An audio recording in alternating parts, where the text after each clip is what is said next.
찬양대 찬양을 들어보면 그 가사 하나가 기도문이라는 생각이 참 많이 듭니다. 우리 강래교회 너무 좋은 게요, 그 찬양대 가사가 앞에 자막으로 뜨잖아요.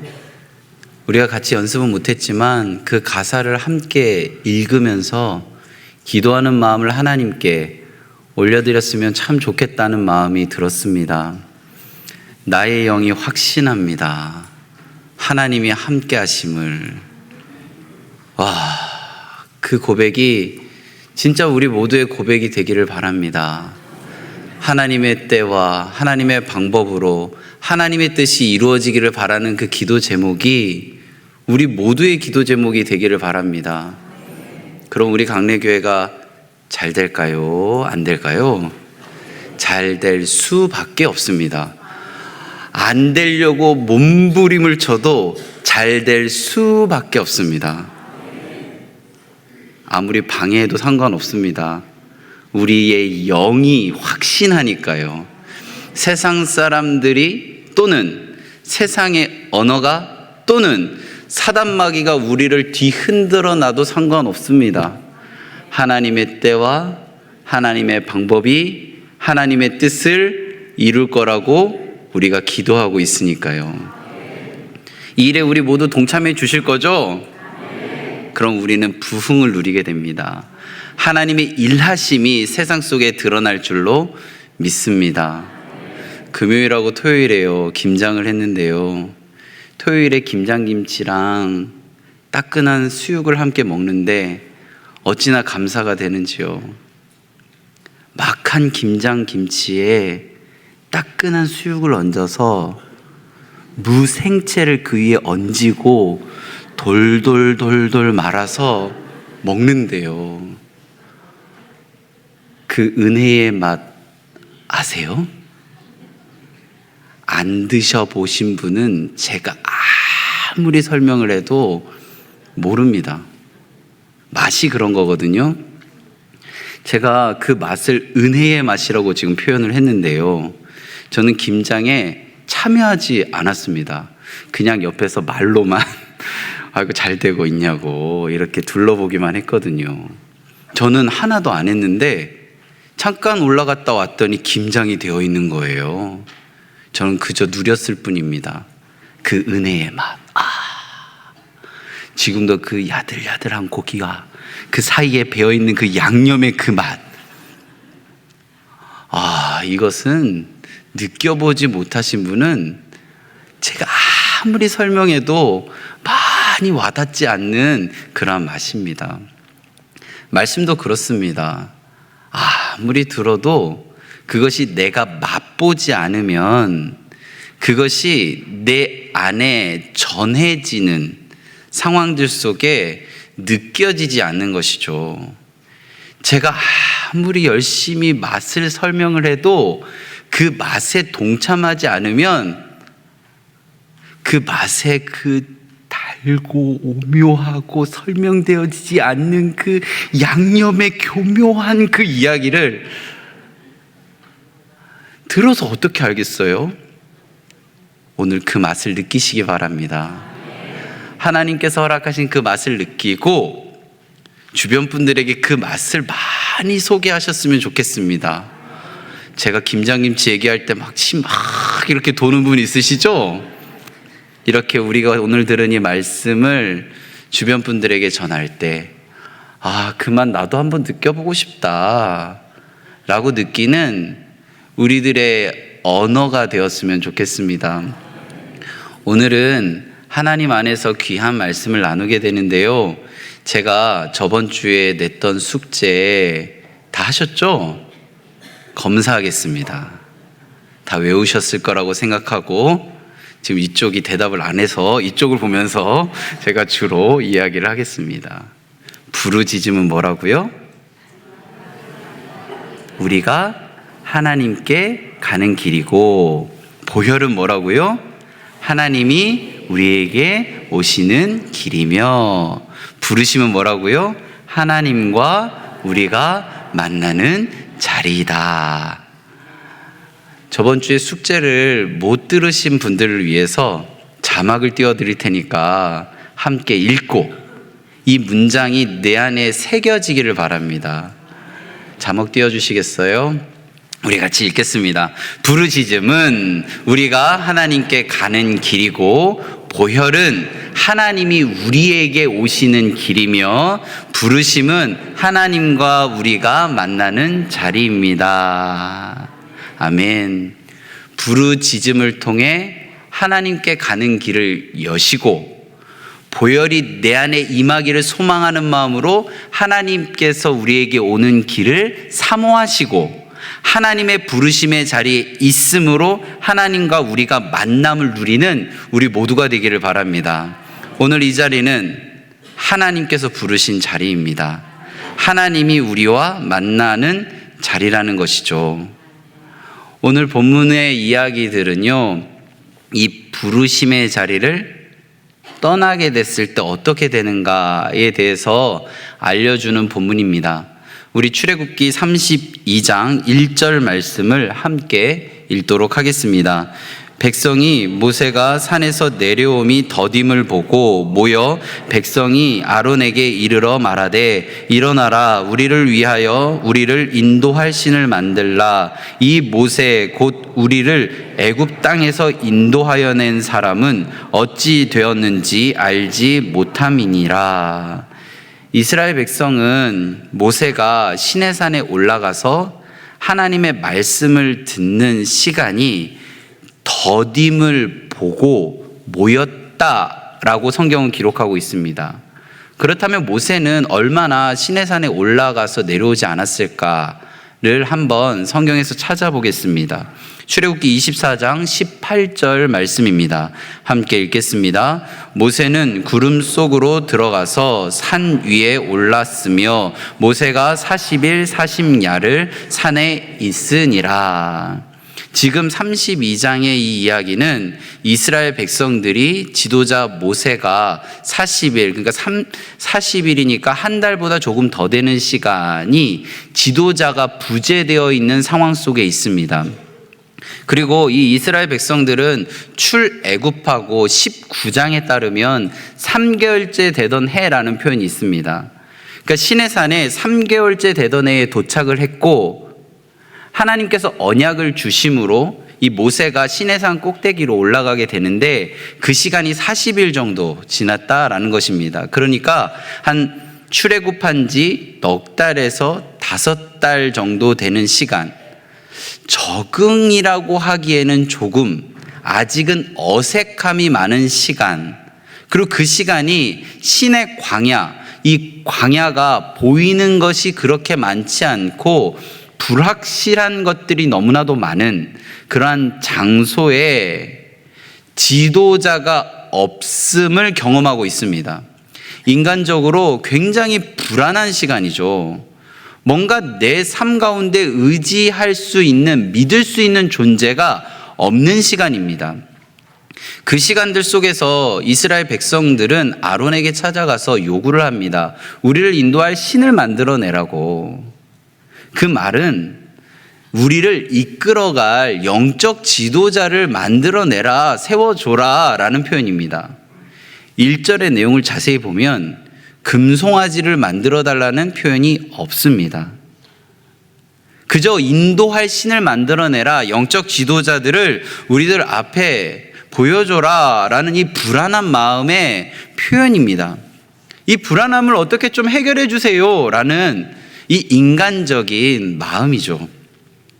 이 마음에 아론은 반응합니다. 32장 2절 말씀 함께 읽겠습니다. 아론이 그들에게 이르되 너희의 아내와 자녀의 귀에서 금고리를 빼어 내게로 가져오라. 이 말에 백성들은 동의하여 금고리를 아론에게 주고 아론은 그것을 받아 송아지 형상을 만들고 이렇게 말합니다. 이는 너희를 애굽 땅에서 인도하여 낸 너희의 신이로다. 보이는 지도자를 요구한 백성에게 아론은 보이는 하나님을 만들어 냈습니다. 이스라엘 백성들이 만든 이 금송아지는 단순한 어떤 우상이 아닙니다. 하나님의 임재하심이 있는 성막에 계시를 받는 이 순간, 네, 아론은 눈에 보이는 하나님을 만들므로 하나님께서 함께 하시겠다는 이 임재의 상징인 성막이 계시되어지고 있는 이 상황을 완전히 뒤집어 버리는 그러한 모습을 보여줍니다. 하나님께서는요, 출애굽기 25장에서 31장에 걸쳐 성막의 기물들과 그곳의 임재함에 대해서 계시하고 계셨는데, 이스라엘 백성들은 그 시간 속에 기다림의 시간이 더디다 여겨져서 마음 가운데 있는 이 기다림의 시간을 완전히 회복하지 못하는, 그것을 견뎌내지 못하는 모습들을 보여줍니다. 하나님은 주시려고 했는데 스스로 만들어내려고 하는 것이죠. 하나님이 주도하시면서 예배를 하려고 했는데 인간이 주도하려고 하는 것이죠. 보이지 않는 하나님을 보이는 하나님으로 만들어낸 것입니다.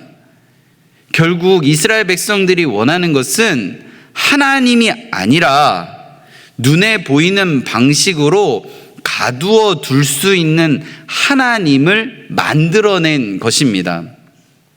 우상을 만든다는 것이 무엇이라고 생각하시나요?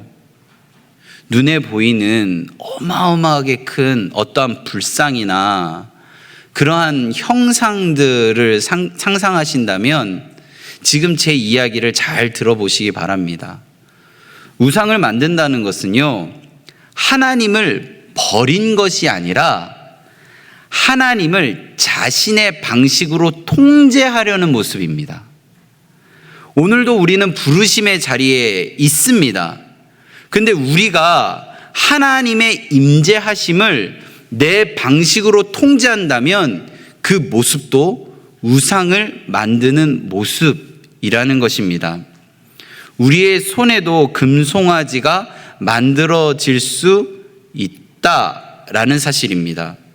기도하지 않고 스스로 무언가를 해결하려고 할 때, 보혈이 아닌 눈에 보이는 어떠한 안정감을 기대하려고 할 때, 하나님의 임재 대신 사람의 말과 감정에 흔들릴 때, 우리는 보이지 않는 하나님을 보이는 방식으로 대체하고 살아가려고 하는 모습이 우리들 안에 있다라는 것입니다.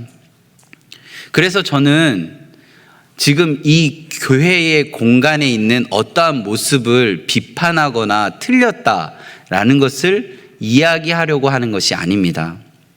제 선배 목사님 얘기를 하나 해드리려고 하는데요. 그 선배 목사님 교회에는 꽃꽂이 장식이나 꽃들이 없습니다. 지금 우리 교회가 이렇게 한 게 잘못됐다라고 하는 것이 아니라 지금 이야기 드리는 목사님의 마음 자세를 우리가 한번 들어보자라는 것입니다. 그 교회가 작은 교회도 아닙니다.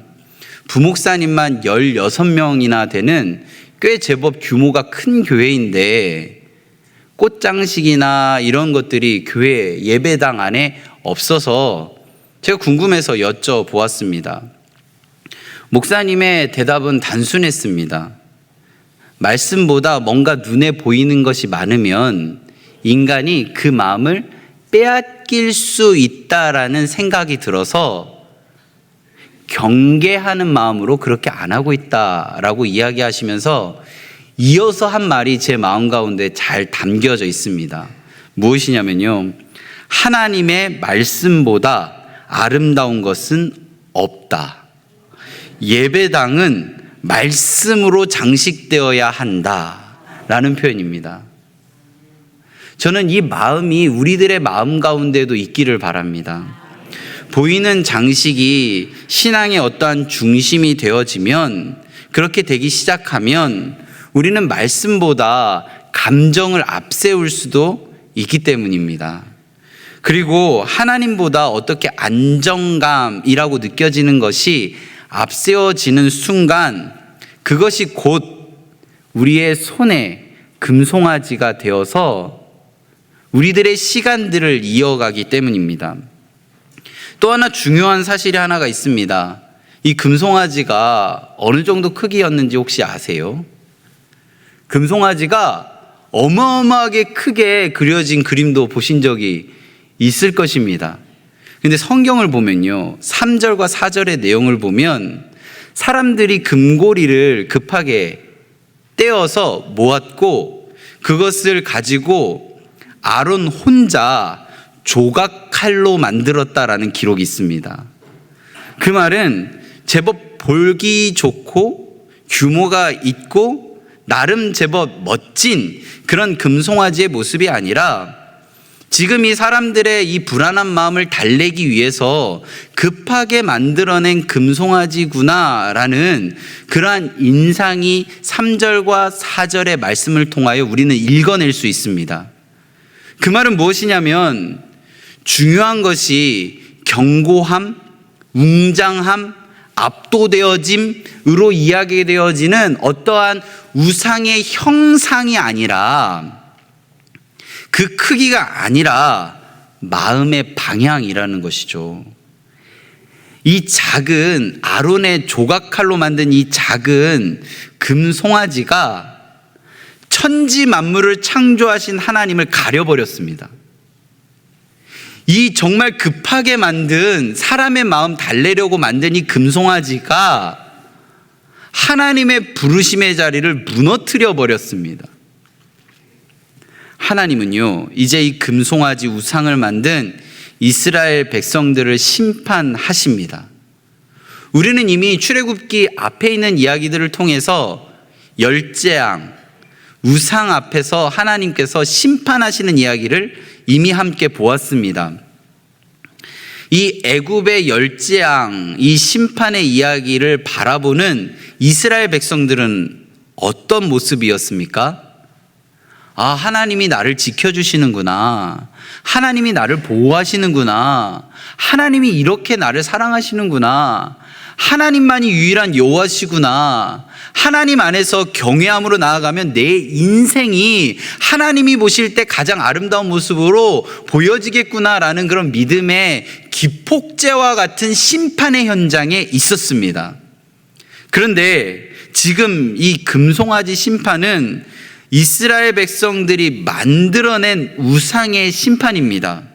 이 금송아지 이야기의 결과는 하나님의 임재가 철수하는 그러한 결과가 이어졌습니다.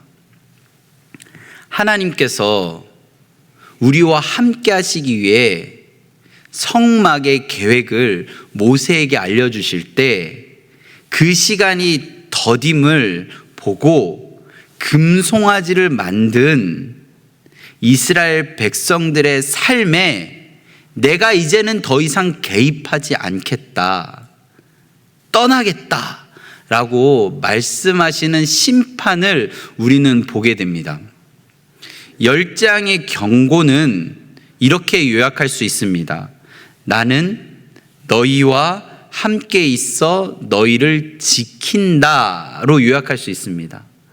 금송아지 심판은 이렇게 요약할 수 있습니다. 이제 나는 너희와 함께하지 않겠다. 열장은 하나님이 적을 무너뜨린 사건이라면 금송아지 심판은 하나님이 자신의 임재를 거두어 가신 사건입니다. 이스라엘에게 가장 큰 재앙은요, 나일강이 피로 바뀌어지는 것이 아니라 하나님이 떠나신 것입니다. 우리 하나님께서 모세에게 하신 말씀, 출애굽기 33장 3절 말씀을 함께 읽겠습니다.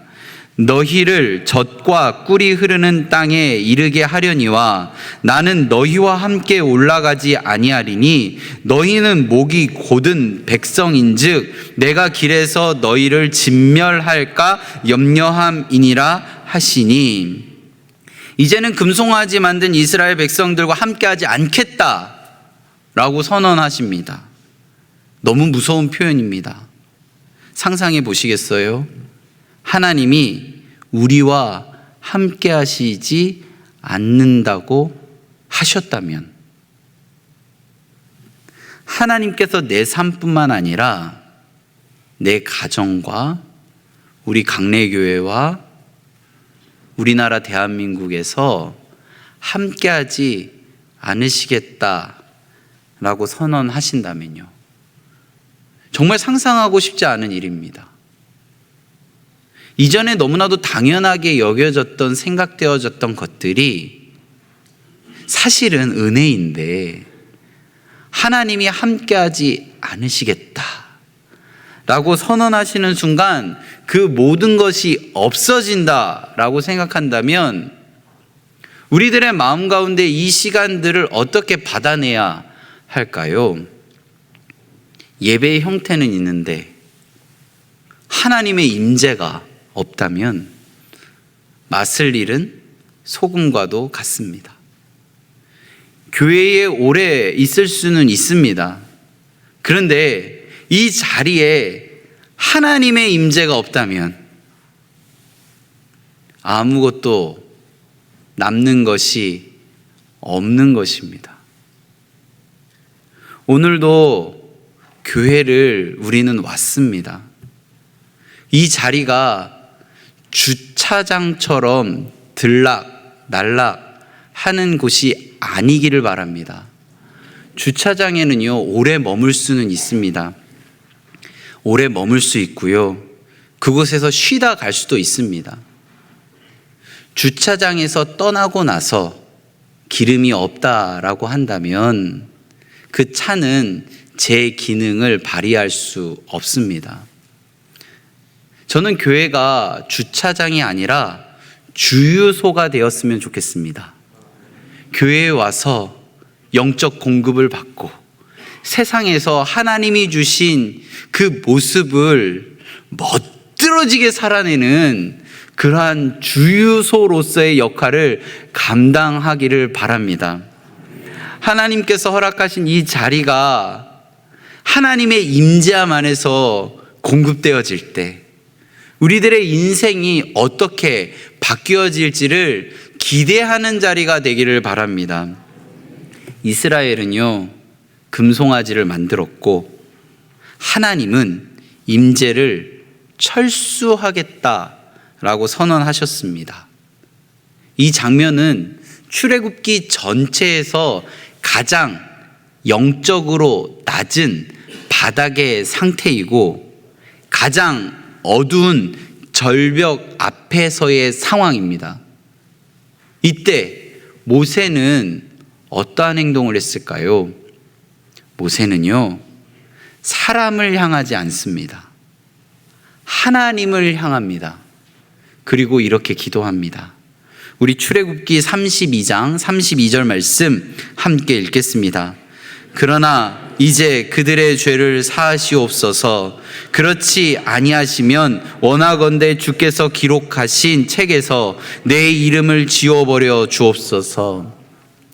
이스라엘의 죄를 대신 짊어지고 내가 주께서 기록하신 책에서 지워져도 좋습니다 라고 중보합니다.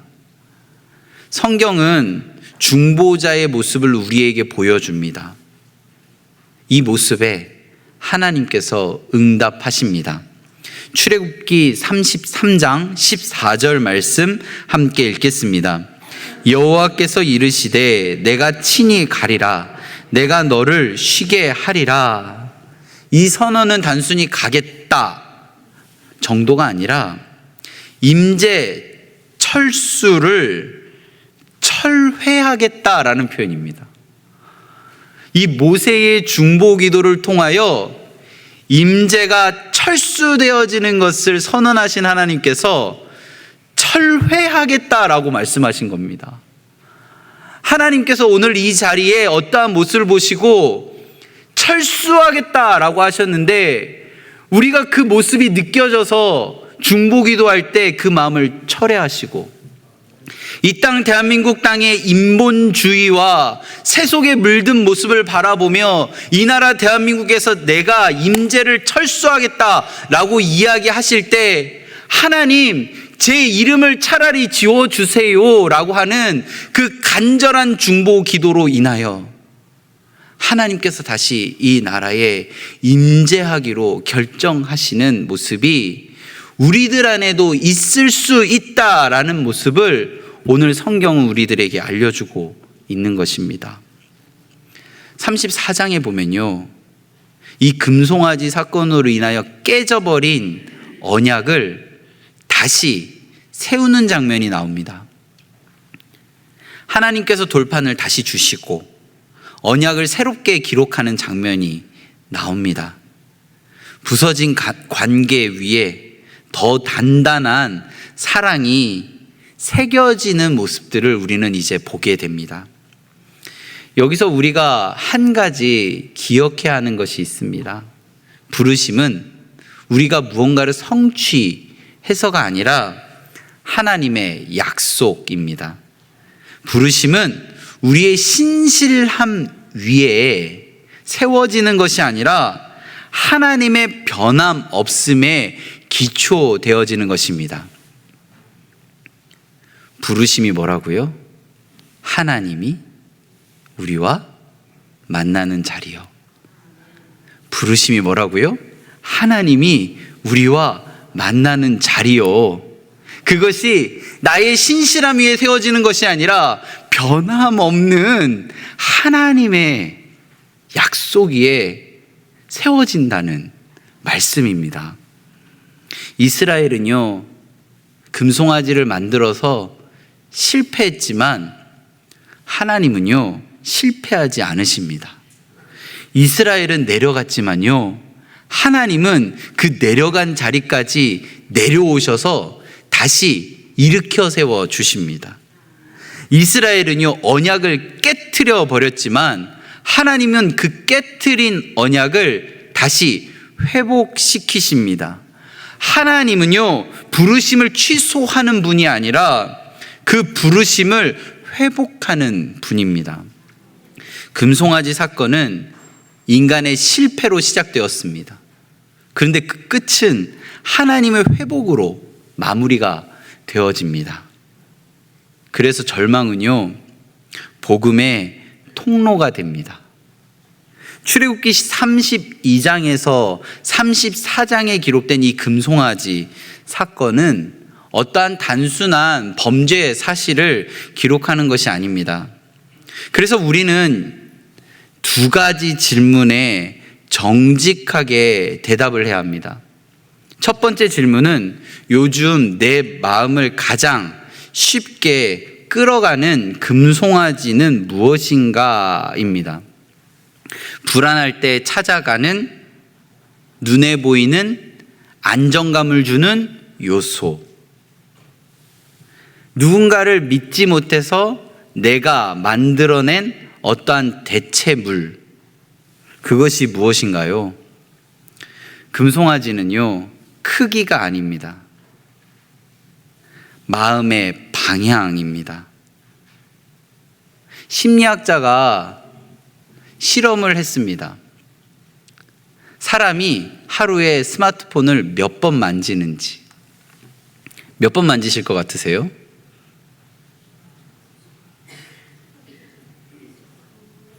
(200번) 만진답니다. 평균. 우리 하루에 200번 하나님을 찾으시나요? 그래도 스마트폰보다는 많이 찾아야 되지 않을까요?